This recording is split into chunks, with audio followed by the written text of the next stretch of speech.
துரதிர்ஷ்டவசமாக ரசிகர்களால் பெரிதும் எதிர்பார்க்கப்பட்ட படம் அரண்மனை 4. இந்த திரைப்படம் அதன் பரபரப்பான திரையரங்குகளில் வெளியாகும் பிறகு சைபர் மாஃபியாவில் இருந்தும் தப்பவில்லை.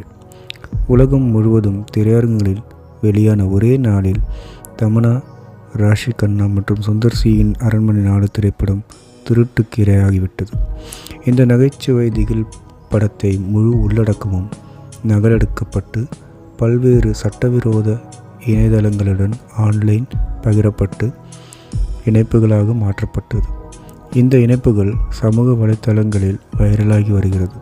மேலும் பார்வையாளர்கள் அரண்மனை 4 படத்தை பார்க்கவும் பதிவிறக்கம் செய்யவும் அனுமதிக்கப்படுகின்றனர்.